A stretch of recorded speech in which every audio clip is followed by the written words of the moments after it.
Welcome to Up to the Minute. We are almost in the middle of December. Can you believe that? 2021 is almost in our rearview mirror. We've got a lot coming up on our show, a lot to pack in for the next half hour. So make sure you stick around. Some special guests joining us. It's Tasty Tuesday, and we've also got a special HCC guest coming up as well. Stick around. My co-host this morning, Dr. Tony Rayos Sutherland. Tony, I don't know if you've been outside, but yesterday it felt like winter. Now we're back in the spring. So that's December. And they're saying this December so far has been the warmest December on record.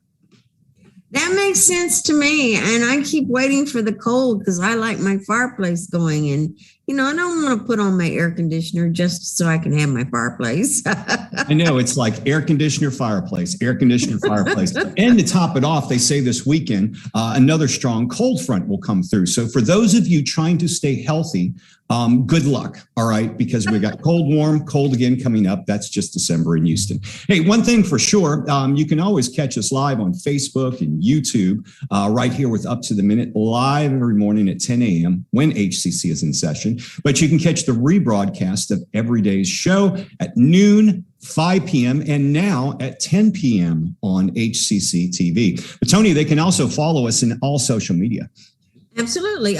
You know, they've got Facebook and YouTube and LinkedIn, Twitter, Instagram. There are so many ways you can see us. Just choose one of those and follow us. That's right. Houston Community College District. Look for us, like us, share us. You know the routine. All right, let's get started with the show. Tony, you'll be talking with this next guest. Always good to have him on the show. And he's one of our special guests, Dr. Desmond Lewis, Interim Associate Vice Chancellor, HCC College Readiness Division. Desmond, always good to see you. Happy holidays. Good morning to all of you guys, and thank you for having me. Yeah, we're looking forward to hearing all the good things you got going on. So stick around. You got time to grab some coffee. We'll be with you in about 10 minutes. Thank you so much. Will do.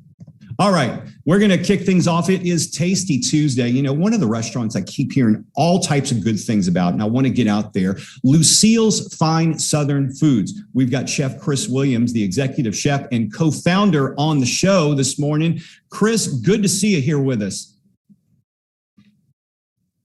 Hey, thanks for having me. Yeah, thanks for being here. Now, according to your website, Lucille's is a tribute to a legacy of culinary excellence that started almost a century ago. Did you get these recipes? Did they come from your family? So the excuse me, the concept's named after my great grandmother, who's a chef and a pioneer and just a trailblazer. So it's a celebration of her culinary freedom and our creativity. As far as the actual recipes, there are two recipes that we do in the restaurant, which are our best sellers, which are our hot rolls and our chili biscuits. The hot rolls are the nation's first instant hot roll mix. Of course, we do the original recipe, which is the long 3-hour method. And the chili biscuits are essentially just an iteration of the dough. Yeah, and that's what keeps people coming back. I've heard a lot about the breads there, but tell me some of the other items you have on your menu, because it really is Southern comfort food to the max. Yeah, I mean, so if you're doing Southern food, apparently what you have to have is collard greens, fried chicken, and fried green tomatoes. So we have those things along with a bunch of other stuff. And what it's really evolved into is just more like we're Southern in the sense that we use what's local, you know, geographically, but then we're global in the sense that we use manipulations and flavors from around the planet. So we bring all those, we play around with our local ingredients with those kind of flavors and techniques. And I also hear a lot of good things about your brunch on the weekends. Yeah, brunch is, it's a thing. It's been going, you know, we do it Saturday and Sunday, we have live music, and it's a lot of fun. You know, one thing we've always talked to a lot of our guests on Tasty Tuesday is how your restaurant handled things during the pandemic. Give us a look of how things went during the shutdown, and how the public supported you. Did you do a lot of takeout, and how you guys have gotten to where you are again now? Yeah, so with the pandemic, we made a commitment to all our staff. We kept 100% of our team on. We put everybody on salary. And with that commitment to them, then we had to figure out how to actually make it happen. So we innovated the first contactless takeout system in the city because we were prepared. And then with that, we just started a bunch of different initiatives to not only take care of our guests to keep them safe, but also utilize our patio and take care of our restaurant brothers and sisters. So we started a bar pop-up program that opened up our patio to different bars from here to Galveston since they were shut down, and let them come and do their thing on our patio. We took care of all the costs, and by the end of it, we raised over $48,000 and went directly into those bartenders' pockets. Wow. So you invited the bars to come there and serve from your patio? Yeah. They came and just took over our bar menu. So all the cocktails that we'd run on those nights were all theirs, and they took 100% of the proceeds. You know, many years ago, I worked in the restaurant industry, and it seems to be a lot of camaraderie in the restaurant industry. Did you feel that when this pandemic is here, that you guys were all in this together? I mean, yeah, it was, I guess the pandemic was like the great equalizer, you know, because I mean, there are tons of restaurants in the city. It can be, you know, a little segregated at points, but this nobody was immune to this pandemic. So right. It was an opportunity for us to really focus on that and bring everybody together. Tell us about the creation of something called Lucille's Hospitality Group. What exactly is that? LHG. So, I mean, as we continue to grow, we were working on a concept in Canada, in Nova Scotia. I've been working on it for the past 3 years. And so that one's a Mills Black Point Bistro, which is a celebration of Nova Scotian ingredients with Lebanese influences. And then we're currently working on Late August, which is going to be the restaurant that's going to be led by Chef Don Burrell. I figure once you have more than two, you need to have a hospitality group. We have those two restaurants, and we have the nonprofit that's underneath that, along with 3 other concepts that are coming. And Chef Don Burrell was a finalist and was a Top Chef Portland. Is that correct? That's correct. Tell us about what you've got going on today. You're going to be doing a great Southern staple.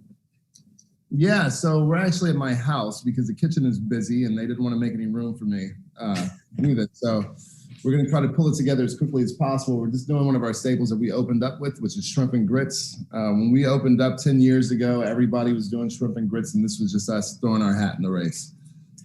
And what exactly, like you said, everybody's doing shrimp and grits. What's your take on it?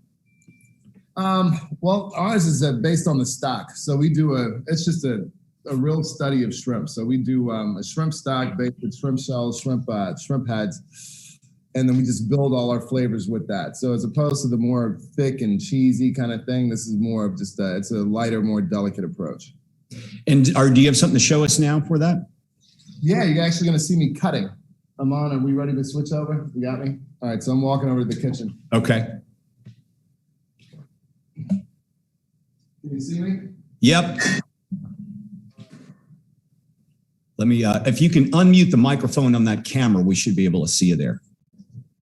There we go. Okay, we've got it muted. All right, we can see you there. Okay, you can, let's see if we can unmute now. There we go. So, you got to turn it off.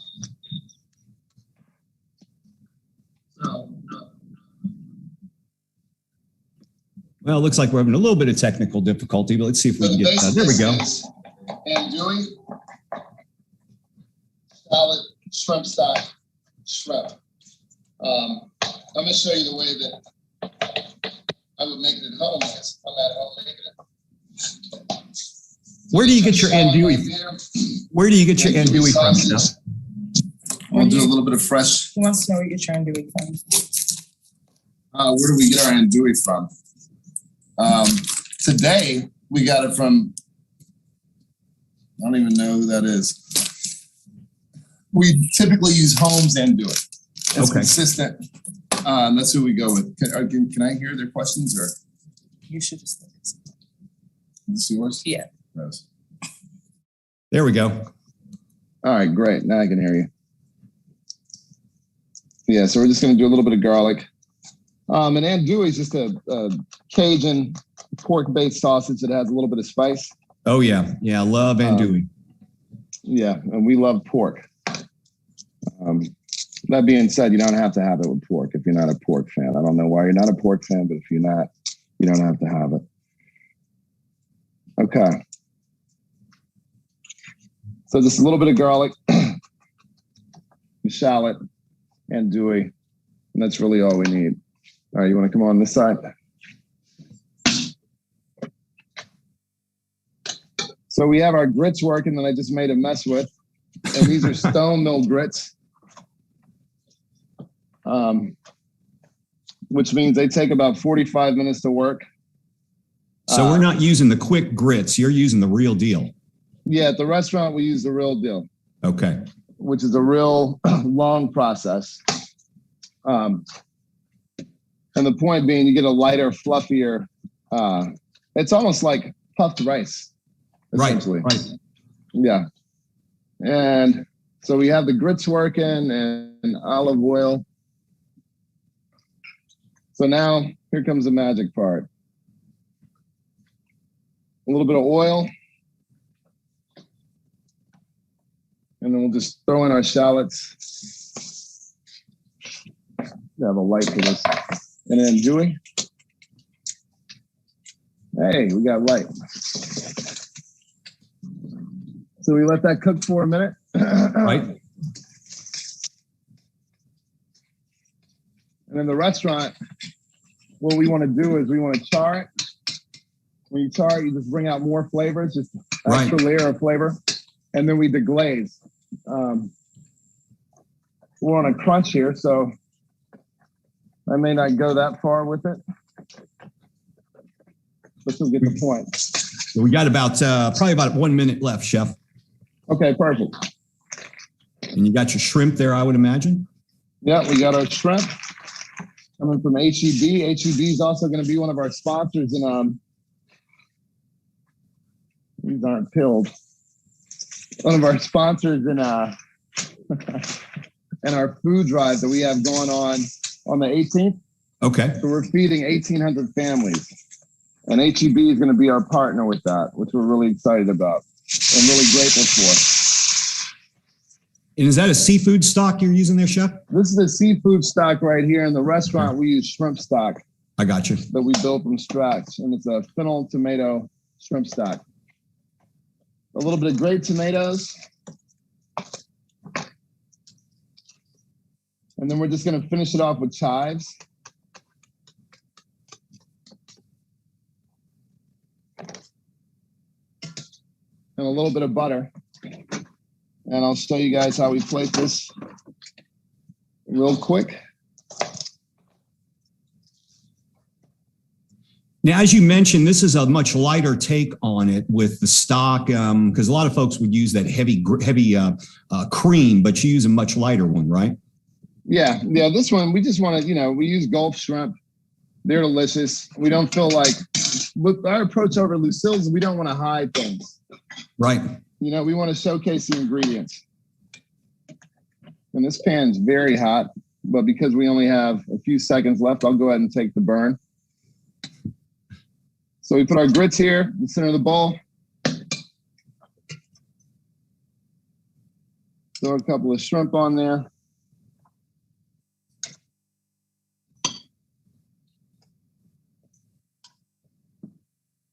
And then get that andouille on there. You can't forget that, huh? Yep. There you go. There you have it. Boy, that looks great. Shrimp and grits from Lucille's. We're going to have, Chef, we'll have some information on your restaurant in our social media post, a link to it. As always, we appreciate you being here and highlighting this for us and giving us a little bit of information on Lucille's. Hey, thanks for having me, guys. Thanks, Chef. You take care. You as well.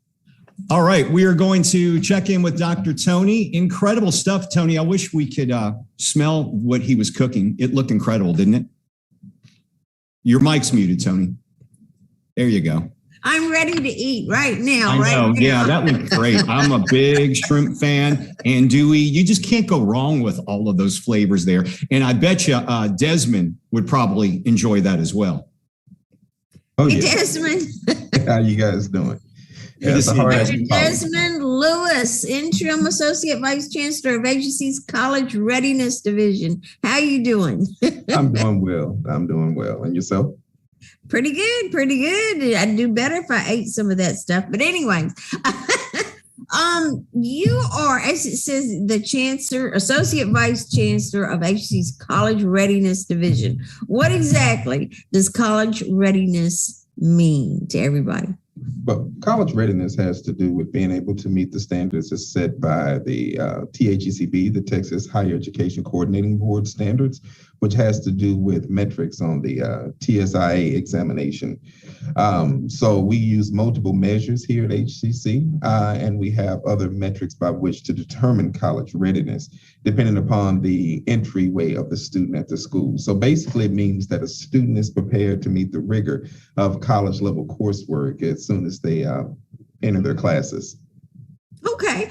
And there's many different programs inside of that. Tell us about some of those. What are they?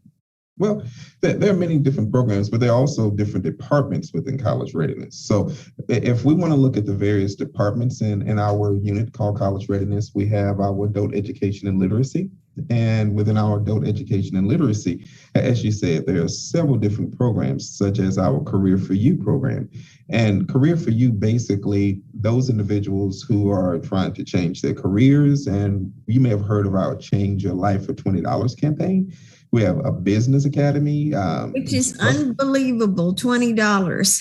It's $20. And we also work with partnerships. And these are individuals whom of which are coming back to school or just looking for a different route to upskill.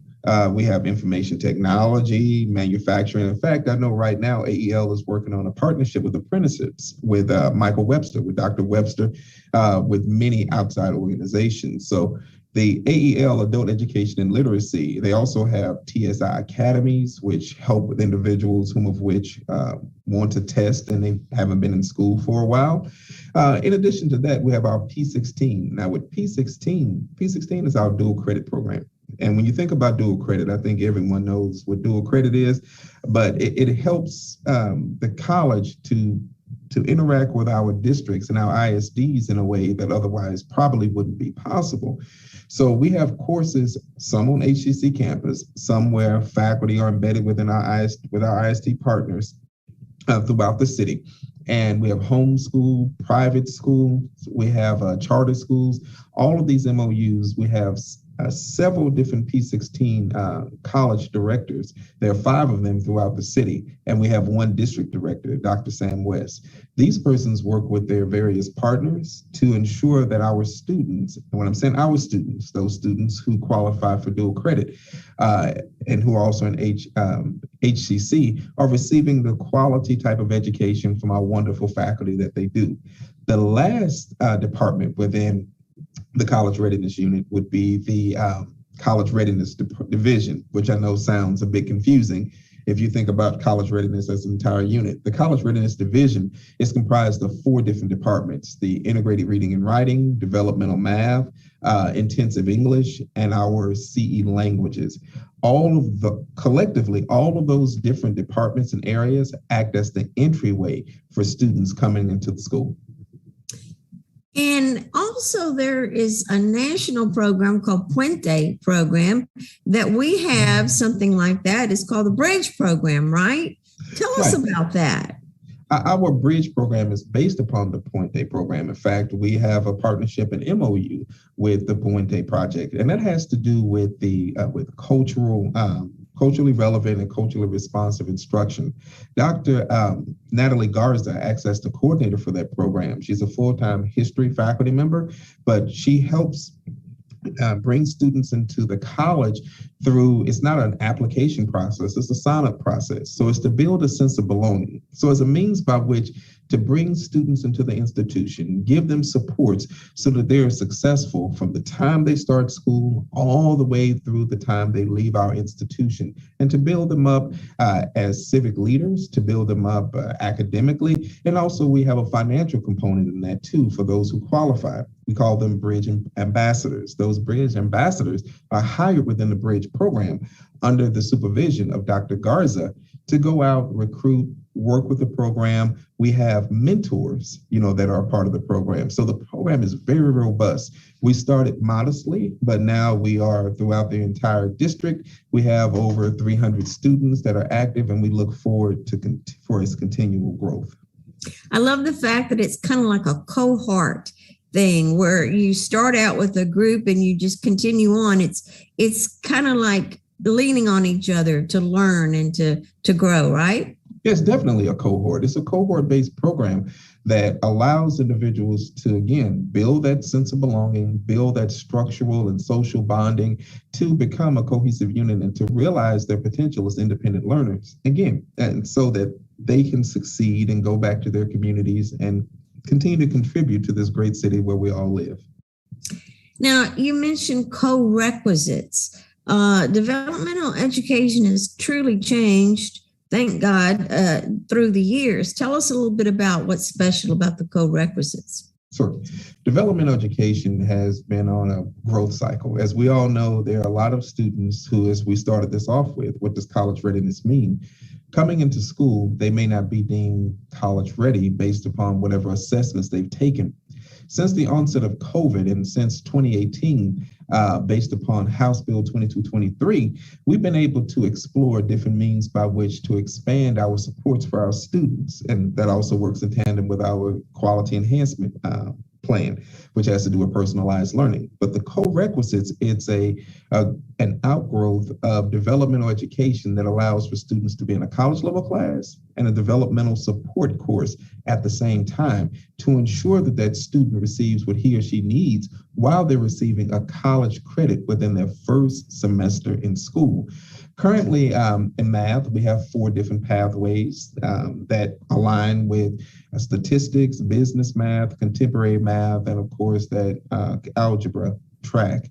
For the reading and writing, we pair with the English department. We, as in the developmental, pair with the English department, sociology, humanities, and history. In other words, we have a myriad of paths that would allow to support our students as they move through, again, either in a 1 instructor or 2 instructor model. And I can say this, the faculty are amazing. The faculty are really stepping up to help support our students. As a part of the co-requisite program, we have a co-requisite professional development series where our faculty and staff throughout the institution are invited to participate. And all of that's faculty and staff led. So the co-requisites and the metamorphosis of developmental education, it's a living entity that continues to grow and expand throughout the institution. I like the fact that you're taking both the developmental course, say in math, as well as the college level course in math at the same time, because that is kind of like having a tutor while you're taking your college level. And that way you don't forget it, because that's the other thing, especially I know with me with math, you take it one year and then the next year or whatever. What was it? I remember what happened. I don't remember. But doing it this way, I think helps people a little better, you think? Definitely. And we've been able to report that out. We've seen success and it shows very promising opportunities as we do continue to move forward. And as you said, it's more than tutorial. It's just in time support. It's an actual instructor, a college level developmental instructor working either together or working in a 1 instructor model. So I agree with you.